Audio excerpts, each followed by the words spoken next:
And so when you look at that level of impact on the housing market, then you leaving a lot of people out. Yeah, you from a price per square foot standpoint, you've just jumped over an entire marketplace, right? And there has somehow been I don't know, man, stigma. We got to get out of that crap. But like, affordable housing is bad. Now, Jack, affordable housing is what you can afford. And so essentially, we have upwards of $5 billion worth of economic activity that's taking place in the city of San Antonio.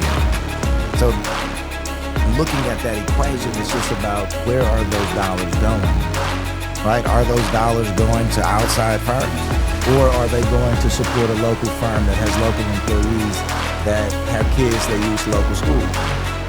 So I think when there is a confusion, sometimes the government needs an opportunity to get back right. And so I think this may be an opportunity for us to create a buy local initiative, right? A buy local mandate. Right? So if you have firms that are coming into our community, look, man, we welcome it. All we ask is that you mentor, bring on a local opportunity from one of our own businesses.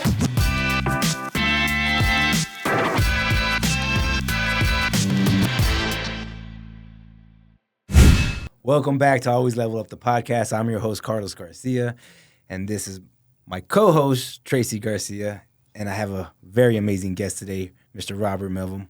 Welcome to the show, brother. Man, I appreciate that very much, Carlos. I'm excited to be here. And as always, I'm looking forward to some fruitful conversation. Oh, man, we were already about to get that thing rolling. So, but before we do, I want you to just introduce yourself to everybody, who Robert Melvin is, where'd you come from, and just a little bit of the journey into where you're at today. Man, without question. So I'm originally from Houston, Texas.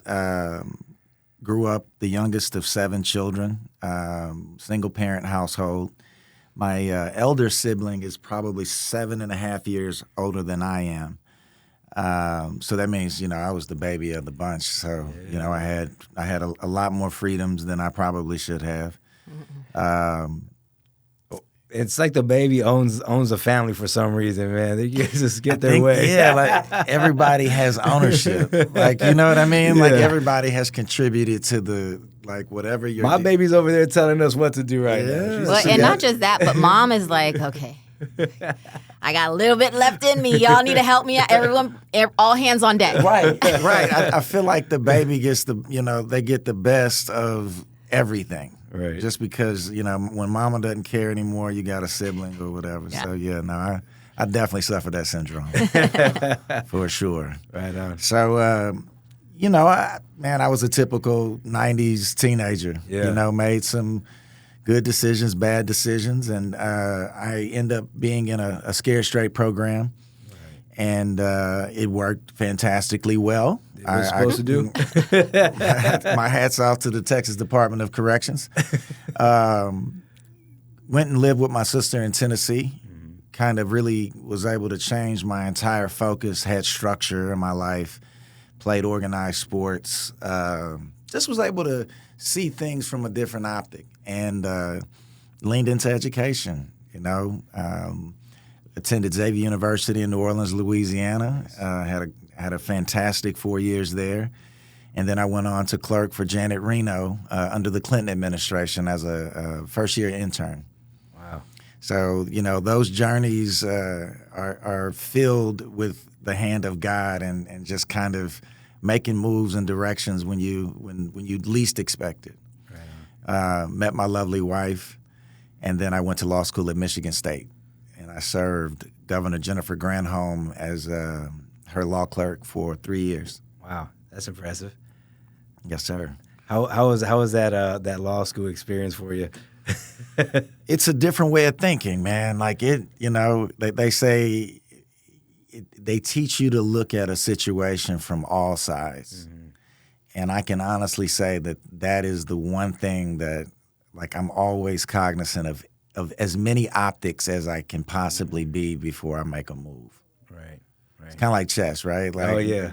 There's different strategies of chess, but one of them is just to look at every move and determine what the threat is. Right on. And that's what I credit, my law school career for providing me that asset. I love that. So after law school, how did that go? What were the transitions looking like? Yeah, so I was fortunate enough to clerk for a district court judge, and so I was able to experience the courtroom. I knew right then and there I was never going to practice law. I wanted to be Tracy. I wanted to be Perry Mason. I wanted to put on a seersucker, slide into that joker, and just be like, he's guilty.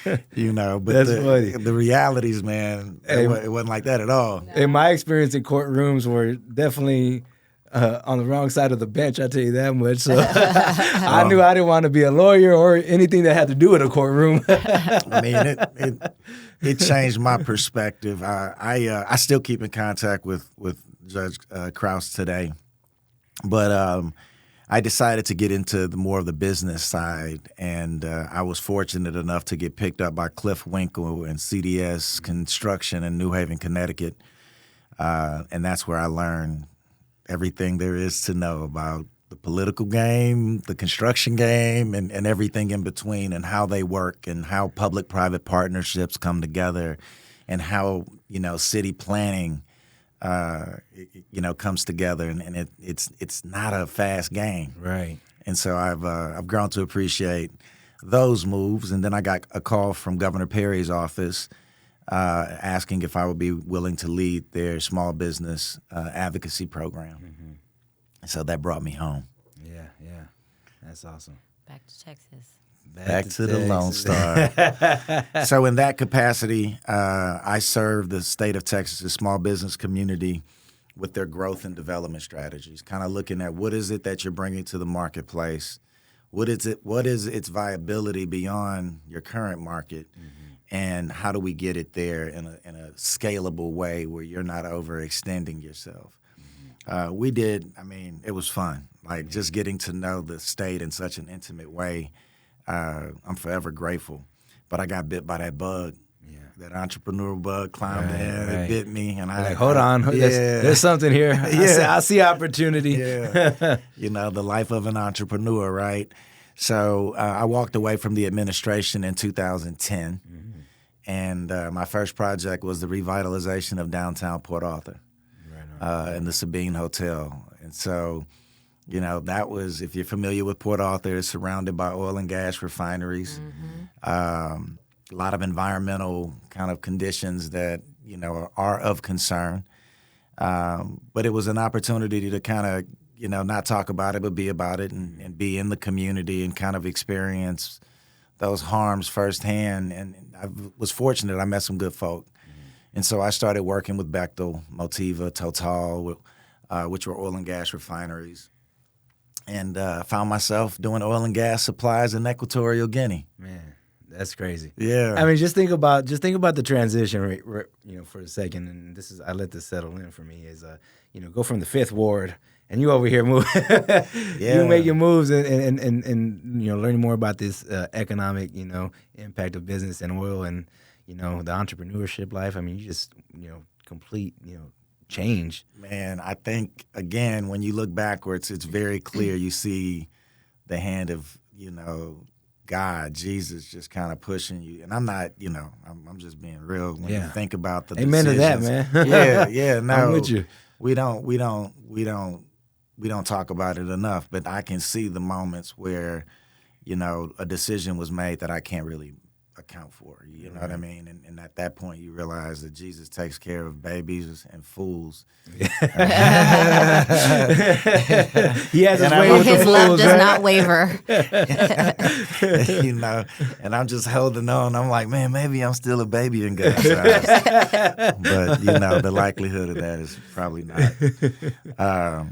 So, man, I'm very fortunate. I read Rich Dad, Poor Dad at some point, and, just really they oversimplified the idea of real estate and its importance in the wealth portfolio. But I went through that process. Yeah. We bought our first duplex in 2004. I think we had a little eightplex in 2008. Yeah. And, man, when the bottom fell... Ooh. it was hard decisions, right? And so went through that storm. Stayed the course, started buying and acquiring more in 2015, and then from there saw another opportunity. Huh? You're like, hold on, there's something here. Yeah, there was definitely a lot of activity. For all our real moving estate around. listeners, pay attention. 2008 to 2016, you said stayed the course, right?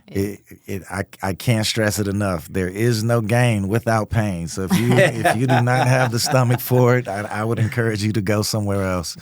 But I love that you say that, because a lot of times we hear in real estate, oh man, like, hey, it's easy, or I'll make X amount of dollars, and they make it seem like it was an easy process, but the real wealth isn't built through just quick acquisitions and dispositions, man. It's through some pain, some challenges, some hard lessons. And then some humble moments. And then you can actually, all right, yeah, I know what to do now. I mean, it's unfortunate, but it is truly a learning process that you think you understand, and there's always a variable, right? And there's something to be said about just putting your head down and moving your feet. Right, yeah. And then when all else fails, those knees drop down. Hey, you need some faith in that, those moments. Those moments. If you don't, you'll go crazy. Okay. Yeah. No, you'll legit lose your mind. Like, I can tell you many a times, you walk out and, it's Wednesday. You just had a long conversation with the bank. The draw's not going to drop. Yeah. You're like, okay, who's going to go tell these guys that so you figure it out. Yeah. You start moving things around. You move heaven and earth just to be able to, feed those that have fed you. Yeah. And if you've not had to cut those checks, Lord. Well, God's doing the moving, right? And He's moving those mountains for you, and it's like, hey, giving you those thoughts, like where to keep going, how to keep working, where to proceed, where to stop, where to pivot, all of that. All of that. I mean, I recall. I guess we should talk about how I met you. Carlos.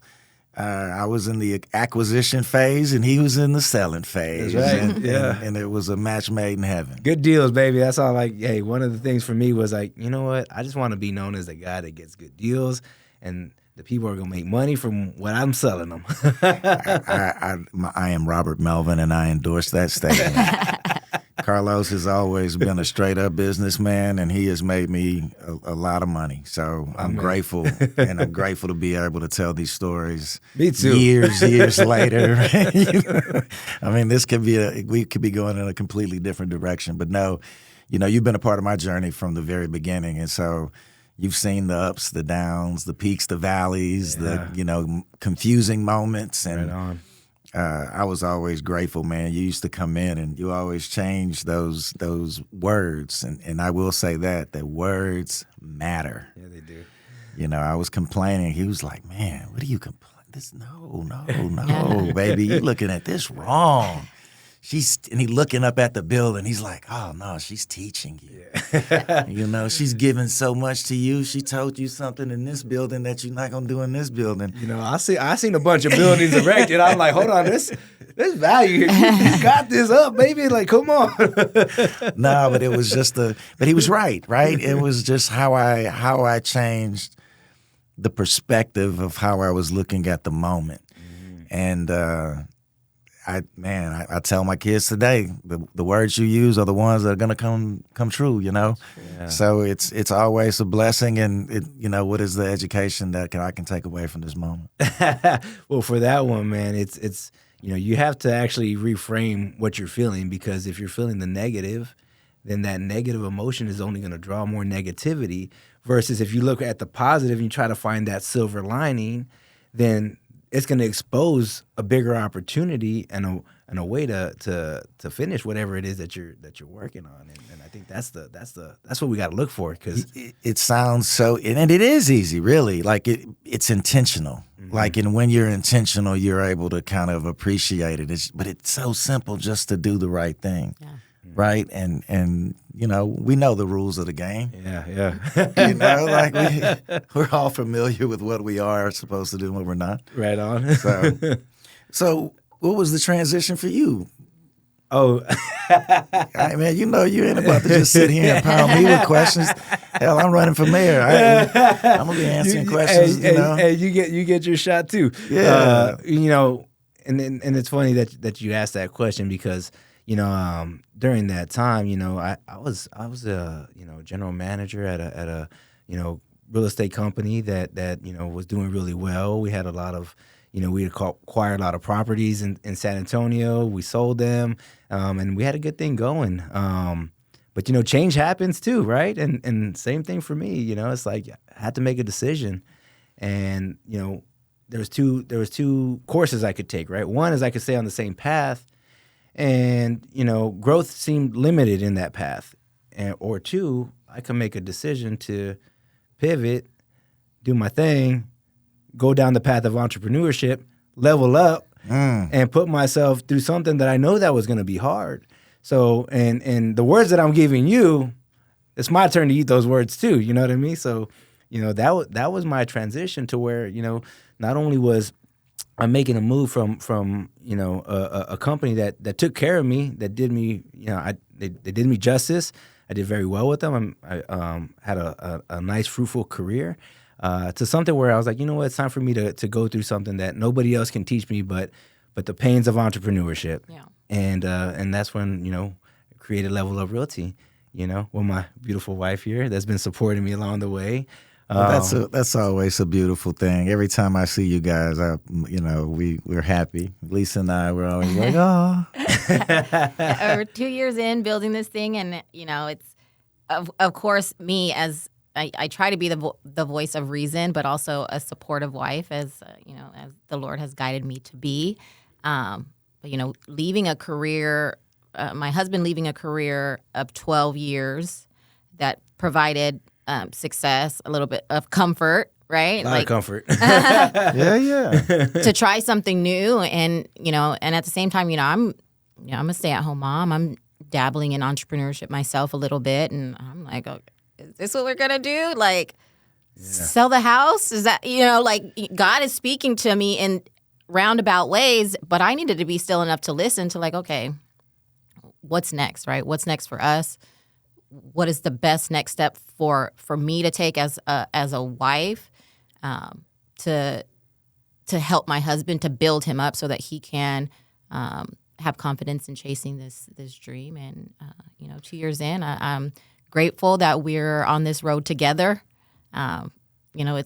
It's been bumpy, but I see all the good things that could potentially come out of this. I mean, God is putting us in touch with all the right people at the right time, and so it's exciting. A lot of learning experiences from the process. It's sometimes you build the wrong teams, and then you got to undo what you did, and then you got to go back and again you got to learn from it, and then you got to rebuild. And those are some of the things that we've had to experience. But with faith and knowing that God's got my back along the way, it's like every given time there's always something there that helps us overcome one obstacle at a time. And that's been the beauty. But building teams is something that I've done for a long time. So I also experimented in that process and say, okay, well, let me try it this way. That didn't work. They tried another way. That didn't work. Okay, I think we got it. Let's see how it goes. But now we have some good momentum. So I love the direction where things are headed. And but it goes back to everything that I told you. It's like, man, I just got to make sure, this stuff is teaching me, and I'm learning from it. And that is the best advice you could give yourself. And I know it's sometimes very difficult to practice with your preaching. Oh yeah. But words matter. Yeah, they do. And when you're engaged in a growth season, I always and I can't say I always, but just now you do. Realize, how about that? Just realize that that is the friction of change, right? Like there's benefit to not making any moves and staying complacent and comfortable. And that's cool if that is, if that's what you want. But, I think that an entrepreneur possesses a different DNA, different brain. I've always seen that in you. I mean, just in the way you moved on the real estate side. Tracy on the philanthropic side and her role at Sage and at San Antonio for Growth on the East Side, which is a nonprofit that helps small businesses grow and thrive on in East San Antonio. But just looking at the holistic component, it's the natural progression. Right. And to be able to combine, both of you all's like passion for the city and talent for the business side. I mean, look, you can't do anything but succeed. Just keep moving your feet. That's right. That's right. I think and I think that kind of leads into the purpose of the work that we do, right? And economic development, economic impact. We our main focus is acquiring distressed properties, for investors who are gonna turn these houses around, right? They're gonna make them livable for another family, and that's just one part of it, And as you see housing tied into the impact of people's lives, how does that change the way we move, and then also like how do we use that to help people grow in their own way, right? Because everybody needs a place to stay, right? Everybody needs shelter, right? One of the challenges for us, in our college days was like, hey, where are we gonna stay? How are we gonna do this college thing? Things get real fast. Real quick. Think about this. I forgot about this. I think that when you look at San Antonio as a whole, we've gotten away from traditional building, right? We're not balancing what our income, our median income looks like in comparison to the available of housing stock and how that balance works. As a developer, jumping in and developing Park Avenue at the Pearl and Legacy Lofts on St. Mary's, like you begin to understand the value of material. You begin to understand the value of traditional material versus innovative materials. You may save in some regards, but anytime you save, just be prepared to pay in some other regard, right? Yep. So you learn the ins and outs, and then just being a historian of the market, man. As a builder, man, we have to be looking 18 months in advance because that's when our product is going to hit the marketplace. So when you kind of look at the history of housing, and then you start looking at what the square footage was of what was considered starter homes back in the day, then you kind of see how we've gotten off skew. Yeah. Right? So I'm the youngest of 7, as I mentioned. I grew up in a house that's like 1,100 square feet. Bathroom in the middle. You had yeah, there was definitely going to be some sharing going on, right?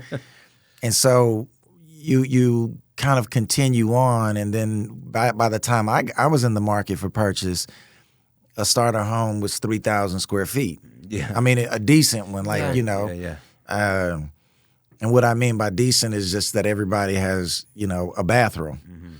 And so when you look at that level of impact on the housing market, then you're leaving a lot of people out. Yeah, you from a price per square foot standpoint, you've just jumped over an entire marketplace, right? And there has somehow been I don't know, man, stigma. We got to get out of that crap. Yeah. But like, affordable housing is bad. No, Jack, affordable housing is what you can afford. I know there's no trick to work. Affordable to who, right? Yeah. And I'm so I get a little agitated when we start looking at there's no solution in the inner city. Yeah, there is. We got to go back to a village model. Yeah. Right? Like you need 1,100 square feet, 2-bedroom, 2-bath living, right? With no zero lot line, perhaps, with a playscape if and when you have kids. Shareable. Right? You have a shared kind of community style engagement. You keep core essential services within reasonable distance, right? What does that mean? You got to get a haircut. Got to get your nails done. You got to get Groceries. your food. Got to buy a little bit of groceries every now and then, a couple of times a week. And what that does is the value proposition of your home is the collective of the community versus the fact that I got to have a quarter acre and monitor every price per square inch for the next 20 years to make sure that this became an investment and not, a liability. Right. And so I think what we have to do from that standpoint is begin to look at housing differently. Absolutely.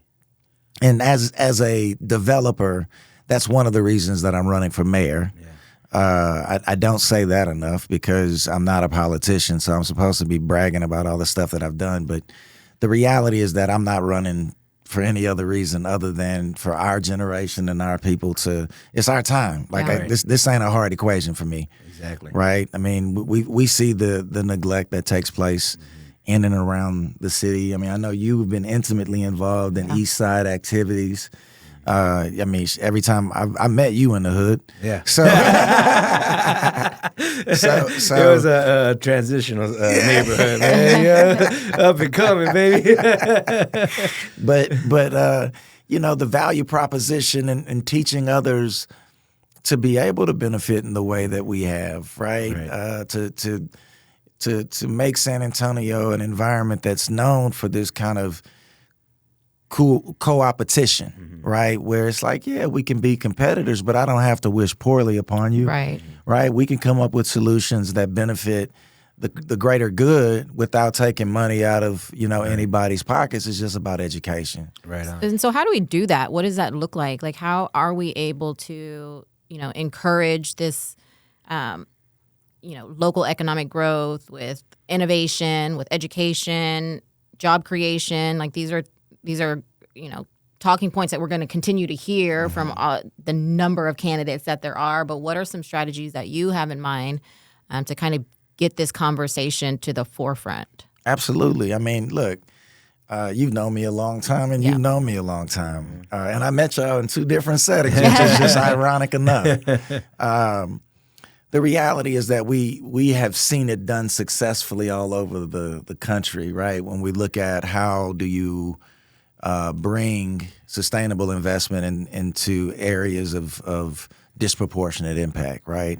And typically it's centered around the amount of monies that are circulating within your municipality, so within your city. And so essentially we have upwards of $5 billion worth of economic activity that's taking place in the city of San Antonio.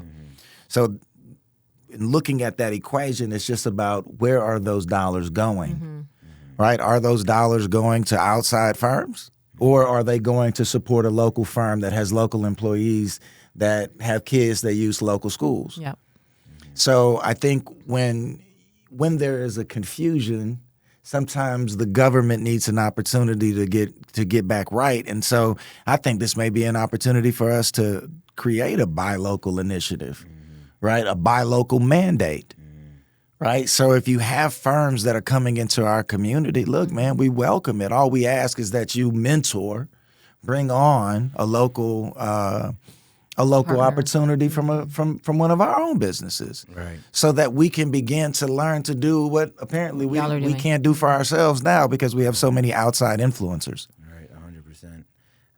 And that just goes back to a shift in mindset too, even amongst the local community, where we have to just think a little bit different, right? In terms of, man, all right, well, when we're looking to build our houses or develop, as far as people that want change or don't want change and try to stay stuck in their ways, there has to be desire to want to learn and figure this thing out, and not just give up and say, oh, they got it.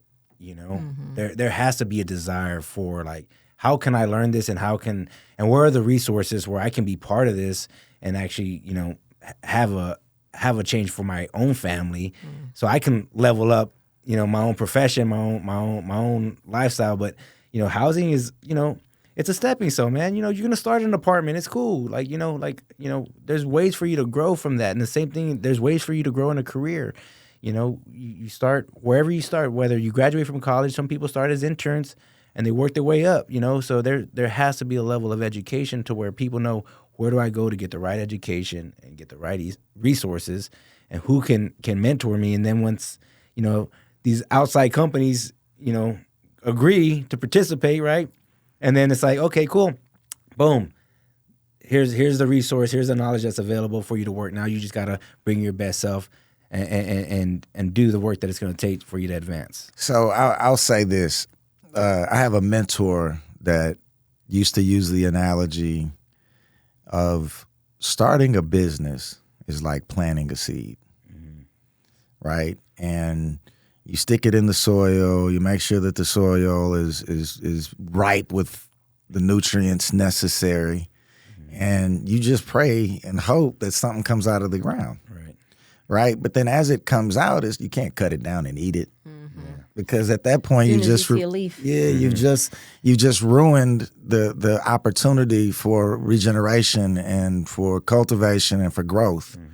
And so I think a lot of what we're talking about is creating environments for people to be and learn from one another from a growth perspective, right? So learning to use the right words, right? Learning to look at it as a beautiful lesson versus a huge headache, right? And removing the fear of failure. You're going to fail.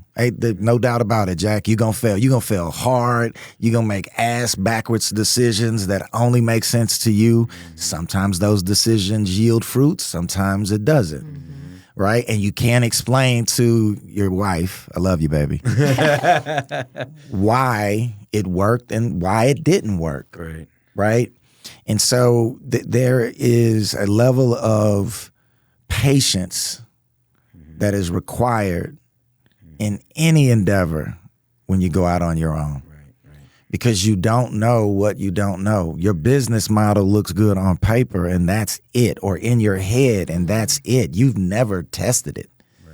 And and people are only as cool as when you ask them for a favor. Like, you have no friends in this game, even your friends.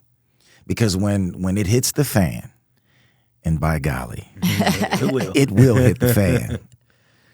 They can't understand what you're going through because they're not there. They don't share in your success, and so they can't share in your pain. And that's why having a lovely wife who understands makes a huge difference. Yeah, absolutely. Because if not, what happens is now you're trying to make explanations backwards. But that's also a part of this game. Yeah.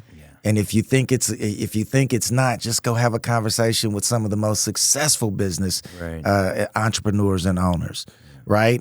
That's the one thing you want to pass on is like, it's gonna get ugly, you right? And have friends like Carlos that come over and teach you how to find joy in the pain, because that's what you asked for. Amen to that. And just going back and touching on the relationship, with the spouse, right, your wife, and how important that is, right, to have a solid backbone, because that right there will make you or break you. You ain't got the right woman, you ain't got the right woman, man. Shout out, Lisa. I know what camera am I saying, baby? Yeah. You're right here. You're right here. Right here. Oh, there you go. I don't know where I'm at, but I love you. I'm always thinking of you, man. And that's such an important thing to have, that relationship, where there's grace and understanding, knowing that you're taking on something, right, greater than yourself, and you're not afraid to do it, right? And there's no fear, and it's going to be painful, but you know what, you're going to do it anyways. But shifting to, once you go through that, and instead of the excuses, right? Oh, why did it happen? This is like, well, here's the lessons. Here's what I learned. You taught me that, though. Right? I was opposite before that conversation. But it took a conversation which you were open-minded to, right? Where a lot of people don't want to hear that. I don't want to hear that. You don't know what I'm feeling. You don't understand me. At the end of the day, like, you kept an open mind. You know what? Maybe you're right. See, that's when you get to those moments where, like, I'm open to everything. Hey, like I'm, and I think that's the part of and that's why you came at that moment, right? Because, I remember that day vividly, and that's when we found out that our lumber costs had just jumped by like 100 and some odd %. Yeah. And it's like, well, how do I finish what I'm supposed to finish when I'm only budgeted for X, but now I got to do X times 100. Right. And the bank is not trying to hear that. My bank at the time, we were already engaged in, less than courtesy engagements, right? And so, man, everything looked painful. And then Los walked in and was like, man, this is so beautiful. Yeah. This is a beautiful lesson. I can't wait to learn it. And I was just like, dude, you're crazy. Have you been listening to what I've been telling you? Do you even hear me? He's like, nah. This is exactly for what you need right now.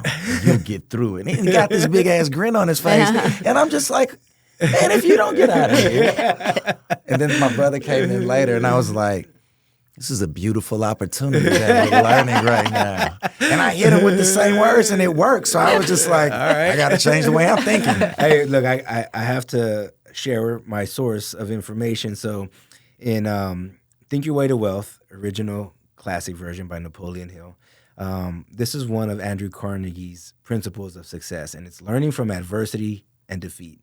And he says, in every situation that you have a disadvantage, there's an equal advantage in that situation. You just have to look for it. So that's what it reminded me of. And I was like, I got to share this with him, So, and I feel like God puts people in our lives to send a certain message at a certain time, and I thank you, Lord, for using me. Talk to my brother here. Yes, sir.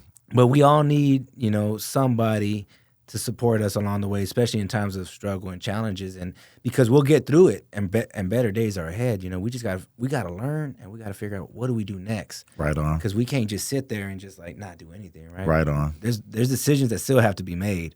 No, you got to make the right ones, right? It's just it's interesting where we are in life and how quickly it kind of got upon us that we are now in the position that we used to look up to, right? Where it's like that's what I asked for. Yeah, like where we used to look at our parents and our aunts and uncles, and they would be making decisions, and we used to have an opinion, right? And it's like now it's in our hands. It's up to us to, make sure that our next generation adheres to a standard that we can be proud of, not just our kids, but the community collectively. Well, let's talk about that. Let's talk about the importance of investing in our children. 100%. I think that's one of the main things that inspired my own personal change and wanting something better for myself. Because when you look at your children and you're like, man, I'm responsible for these ones, right? These boys. I had 3 boys. I'm like, man, I got 3 boys right here. I'm still in my early 20s, like. How? What am I going to do? How am I going to lead them? I don't know the answers, but, the only answer for me is like, I need to be better. Man. I got to be better. How do I be better? What do I do? Well, first thing I got to do is start investing up here. Because this thing right there, the mind, the brain, that's the moneymaker. Mm-hmm. If I don't know how to use it, then I'm useless. Amen. Right? So it's like, man, first thing is like, we have to invest in ourselves. So then we know what to do, and then we know how to invest in our children. Amen. I think there's a process to that, but sometimes people don't see it. Well, I think right now it's an opportunity for men like you and I and other men of like attainment. And what I mean by that is men interested in seeing the Black and brown community continue to improve along the way in a faith-based way.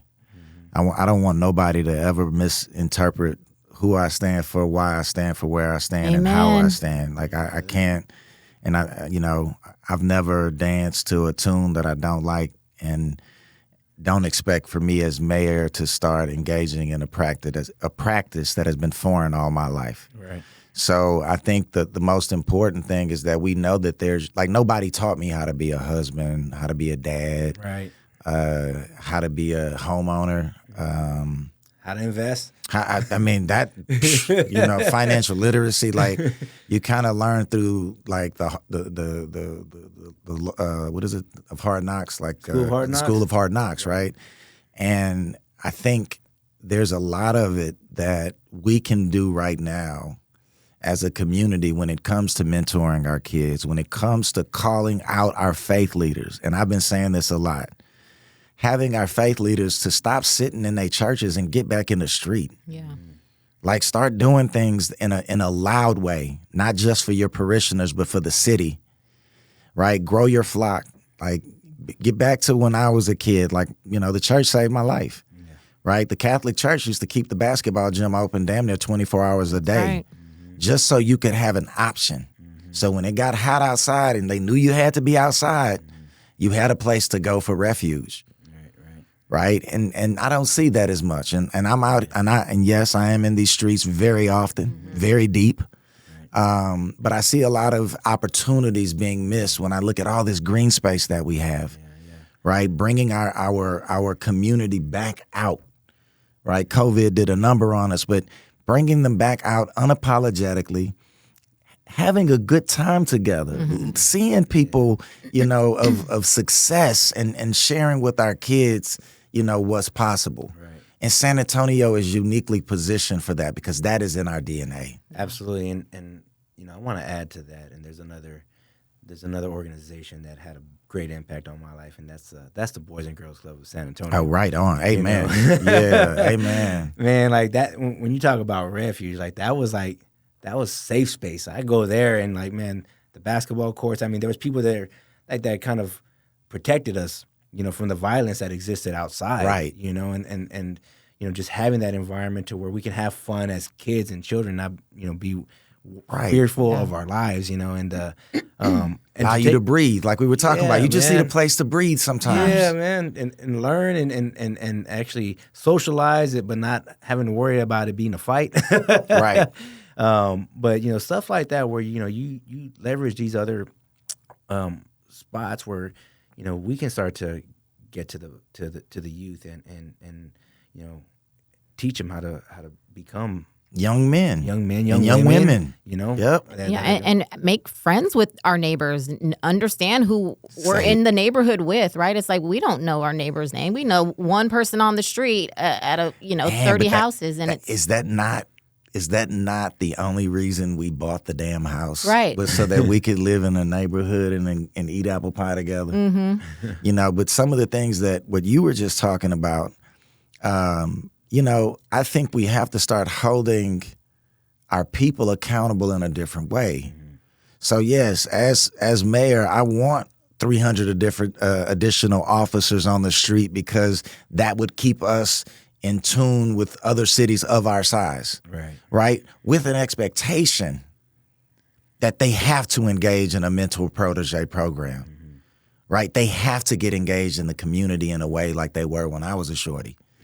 Because what that allowed for me to do was to understand why, right? Because at that point you understand the rules of the game, and it's not just, I'm throwing something at the wall and expecting, something different to happen every time I throw. Right. So it's getting back into ownership collectively within our city. But, man, it starts in the household. Absolutely. Right. We need strong fathers. We need strong mothers. We need to relieve our strong mothers and give them an opportunity to breathe. Right. Come up with creative ways to get our kids out back into the community. No cell phones. Don't, bringing them back into letting them lungs fill up, man, and getting back competitive. Right, active. learning how to be competitive. 100%, right, 100%. So I think that when we consider, the solutions, this has nothing to do with government. This ain't got nothing to do with me running for mayor. Right. Yeah.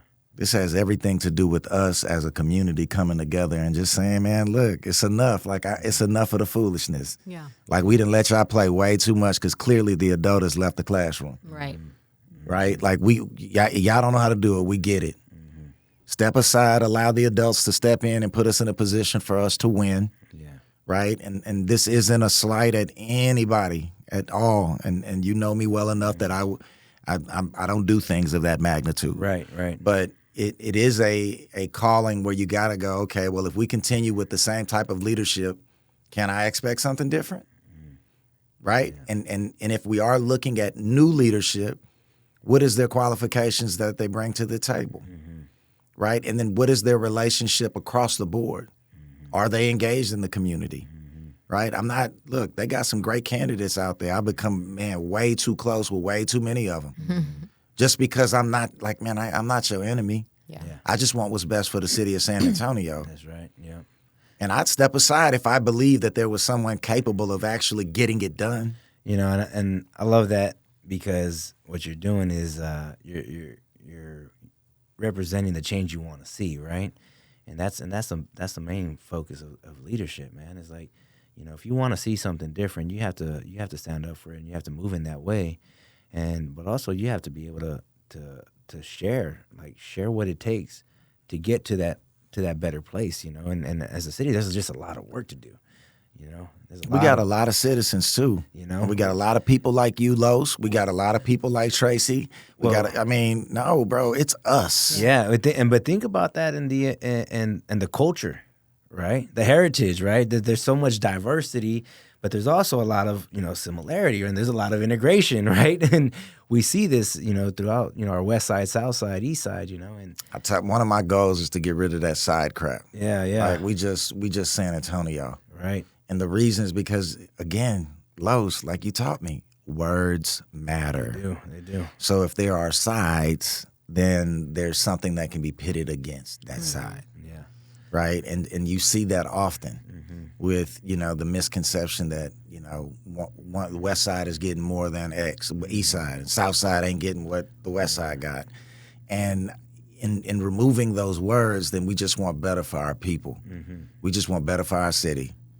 And we want to be able to stand on our reputation, in a way that we can be proud. Right. Where we don't have to avoid certain areas just because, we've been a bad steward historically. We can make right. Yeah.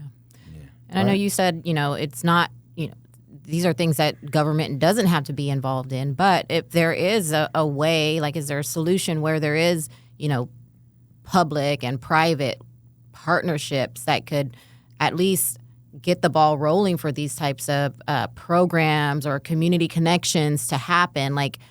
Where is the solution in that? What could be a good stepping stone to start that happening? Because you're right. There's churches in the neighborhood who have empty gyms, right? And taxpayer dollars, but the kids are sitting inside playing video games. And unfortunately, the middle class community is dwindling away, and there might be some inner city programs, but there aren't a lot of programs in the mid city where there's still children who need access to activities to do that are going to enhance their mind, that are going to enhance the way they communicate and socialize with their neighbors. How can we start advocating for those types of programs to exist, and what are some things that that you can do as mayor to just get that conversation going? Certainly. So I think the first thing is we're going to stop asking. Yeah. And we're going to start demanding, because these are things that are going to be critical to our success as a healthy city. We were recently ranked 6th fattest city in the country. That's hypertension, high blood pressure, diabetes. Look. Mental health, I'm sure it's in there too now. Oh my gosh, yes. There are a whole host of mental health, physical health issues that can be alleviated simply by being intentional.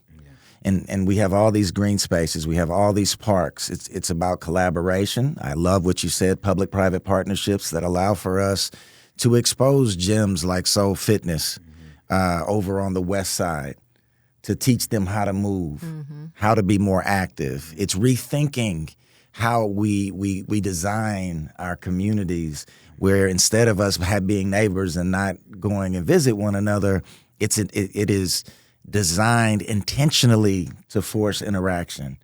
And so these types of things are happening every day. I work with the firm West East Design Studio. Man, their only objective is to increase connectivity. Yeah. Right? To think outside of the box in a way that brings about solutions as opposed to just building a box.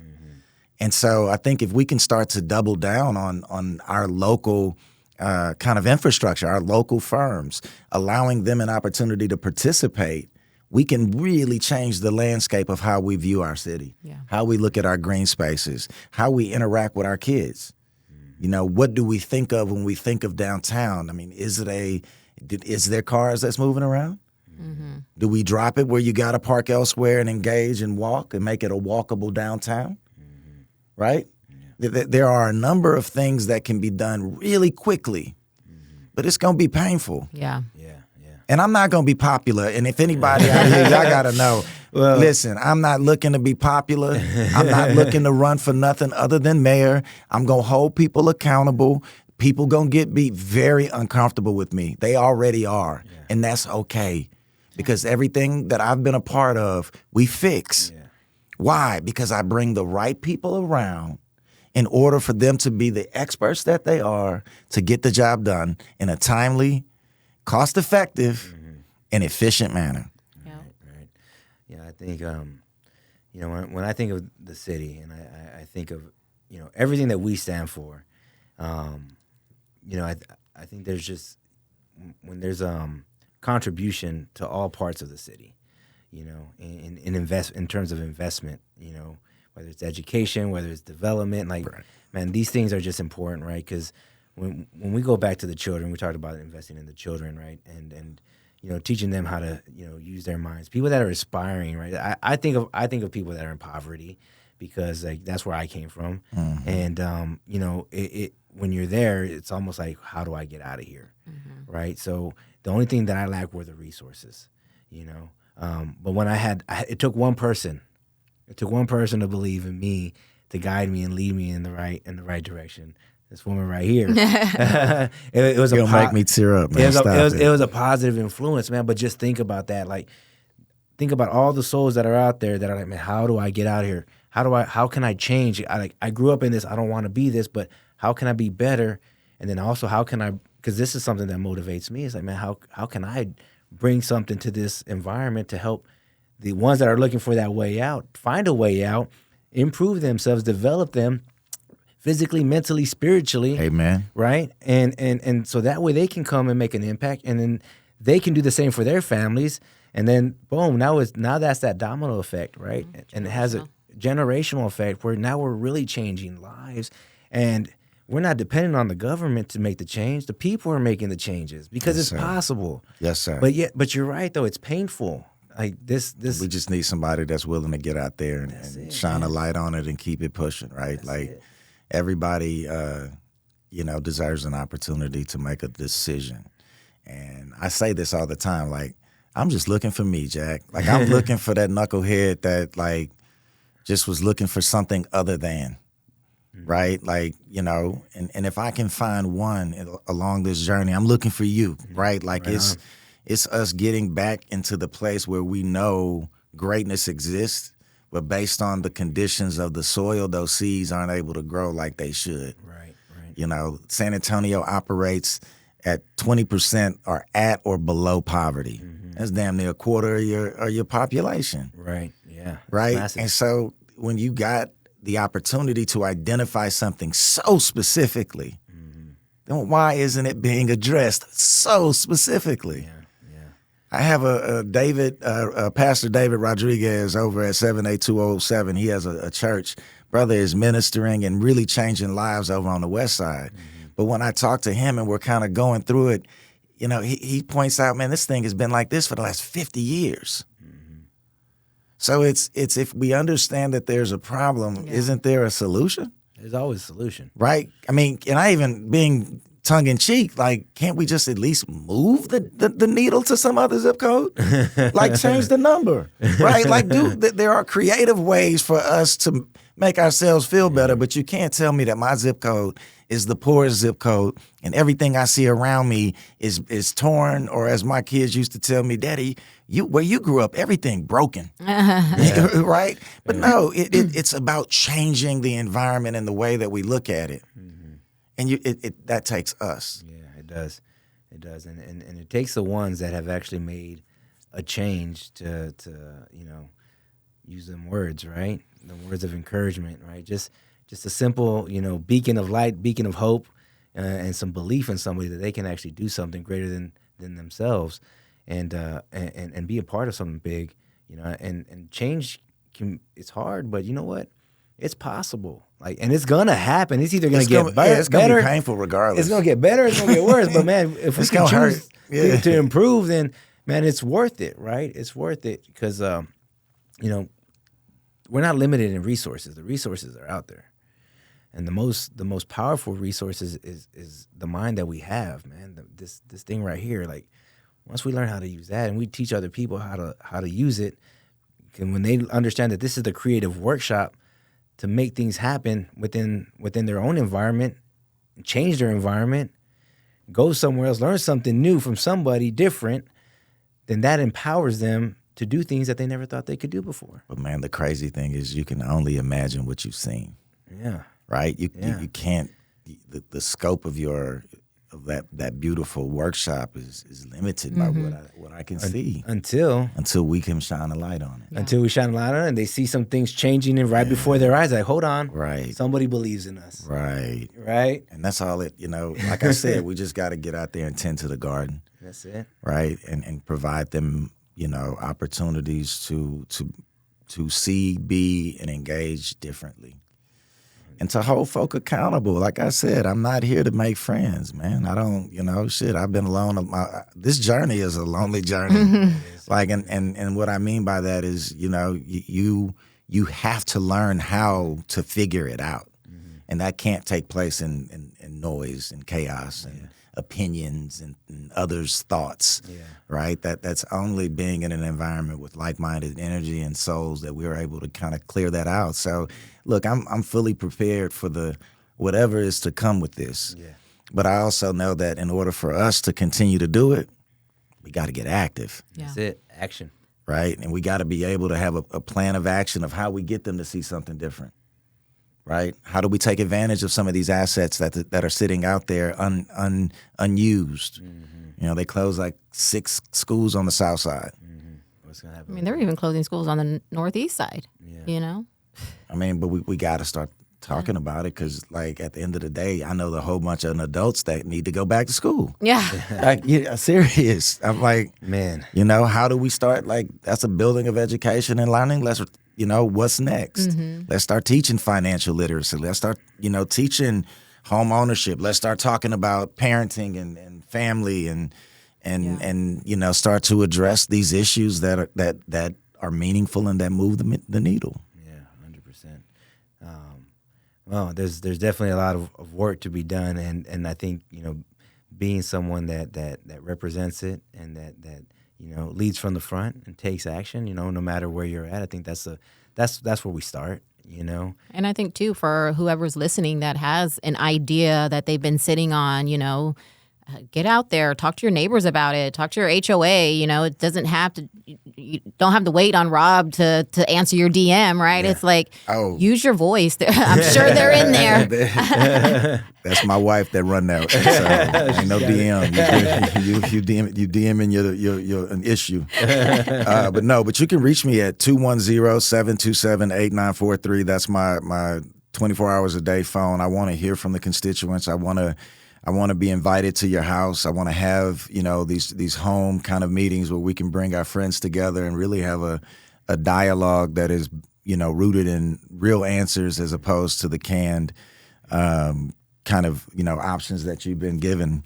A lot of these forums that they've been having, they've been very selective as to who can come and who can. And look, at the end of the day, it doesn't matter about the forums. It's about how many people we can touch and how many people we can rally to get out there and want to make a difference. So you can follow me at Robert Melvin for Mayor on all social media platforms, Facebook, Instagram, and robertmelvinformayor.com. And that's it. Like, let's get active. Don't call me playing games. And as we wrap this up, I would like to ask you one last question.